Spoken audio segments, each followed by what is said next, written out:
മാനസയസിന് വന്ദനം. അമ്മ നഷ്ടപ്പെട്ട കുഞ്ഞും രാജ്യം നഷ്ടപ്പെട്ട രാജാവും അനുഭവിക്കുന്ന വേദന ഒന്ന് തന്നെയാണ്. അടുത്തുള്ള വീട്ടിലെ കുട്ടി പാട്ടുപാടുമെങ്കിൽ എന്റെ കുട്ടിയും പാട്ടുപാടണമെന്നുള്ള രക്ഷിതാക്കളുടെ വാശി അത് കുട്ടിക്കാലത്തെയാണ് നശിപ്പിക്കുന്നത്. ബാല്യം നന്നായാലേ കൗമാരം നന്നാകും, യൗവനം, പിന്നെ വാർദ്ധക്യവും.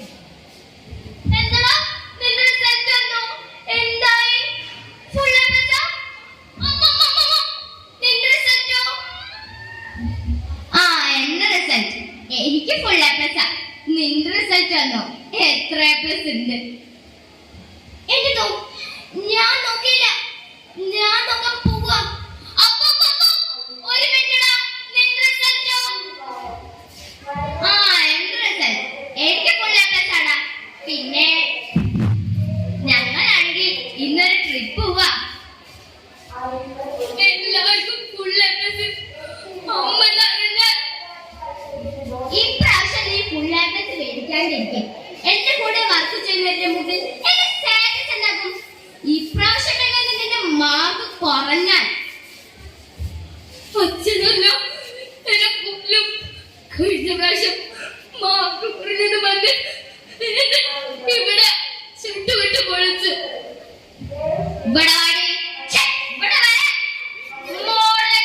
ഇതാണ് മാർക്കെങ്കിൽ നിനക്ക് എങ്ങനെ ഫുൾ എ പ്ലസ് കിട്ടും?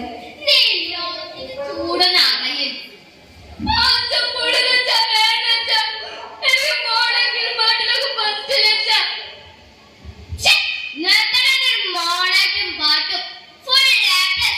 അതിന് താഴെ മേടിച്ച് നീ ജയിച്ച് കറക്കണ്ട.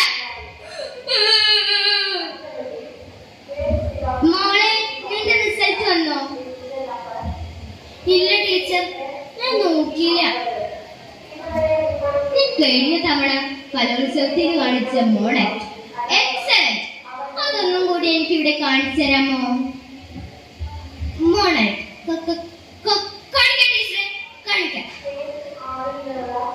ഞാൻ രാവണൻ, ലങ്കാധിപൻ, ശക്തിയും കൈമുതലാക്കിയവൻ.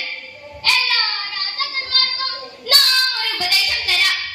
ഏതൊരു മംഗളകരമായ കാര്യം എത്രയും പെട്ടെന്ന് ചെയ്തു തീർക്കണമെന്നും ഏതൊരു അശുഭകരമായ കാര്യം എത്രയും വൈകി പൂർത്തിയാക്കണമെന്നതാണ്.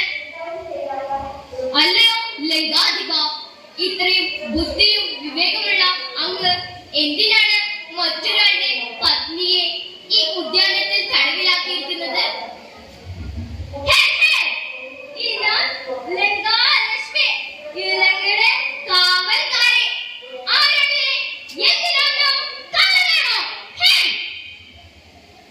ഒരു രാമദൗത്യമായി വന്ന് കവി ശ്രേഷ്ഠനെ അടിവരുമ്പോൾ നീ ഒന്നാക്കണം. ലങ്കയുടെ അവസാനമായി രാവണ നിന്റെ അവസാനമെടുത്തിരിക്കുന്നു. ലങ്കയുടെ അവസാനമെടുത്തിരിക്കുന്നു. അവൻ വരട്ടെ, നമ്മോട് യുദ്ധം ചെയ്യട്ടെ, സീതയെ സ്വന്തമാക്കട്ടെ. സ്വന്തമാക്കട്ടെ. സ്വന്തം സ്വന്തം അല്ല, ഞാനവരുടെ സ്വന്തമല്ല. ഞാനവരുടെ സ്വന്തമല്ലേ? അവരെ ഇങ്ങനെ ഉപദ്രവിക്കോ? ടീച്ചറെ, ഫുൾ എ പ്ലസ് ഇല്ലാത്തവർക്കൊന്നും ഈ ലോകത്ത് ജീവിക്കണ്ടേ? മോളെ വിഷമിക്കേണ്ട, ഞാൻ മോളുടെ അച്ഛനോടും അമ്മോടും സംസാരിക്കാം. വേണ്ട ടീച്ചറെ, വേണ്ട. ഞാൻ എങ്ങോട്ടെങ്കിലും പോവാ. എന്റെ തല പെരുക്കണോ? എന്റെ തല. എന്നെ സങ്കടപ്പെട്ടിരിക്കണേ. ഇത് സാപ്പിട്, എല്ലാമേ ശരിയാകും.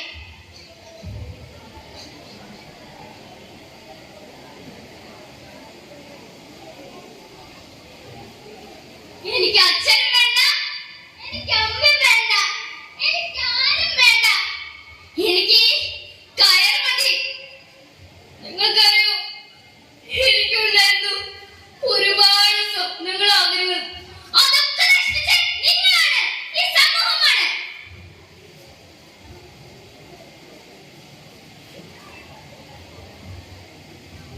ഞാൻ ആത്മഹത്യ ചെയ്യുമെന്നാണോ നിങ്ങൾ കരുതിയത്? എന്നാൽ നിങ്ങൾക്ക് തെറ്റി. ആത്മഹത്യ ഒന്നിനൊരു പരിഹാരമല്ല. മാർക്ക് കുറഞ്ഞെന്ന് പറഞ്ഞ് കുട്ടികളെ ഒറ്റപ്പെടുത്തുമ്പോൾ അവർ അവർ ചെന്നെത്തുന്നത് ലഹരി മാഫിയുടെ കയ്യിലോ അല്ലെങ്കിൽ ആത്മഹത്യയിലോ ആകാം. മാർക്ക് കുറഞ്ഞവരുടെ തോൽ തട്ടി രണ്ട് വാക്ക്. സാരമില്ല, പോട്ടെ, ഇനിയും അവസരങ്ങളുണ്ടല്ലോ, പരിശ്രമിക്കാം.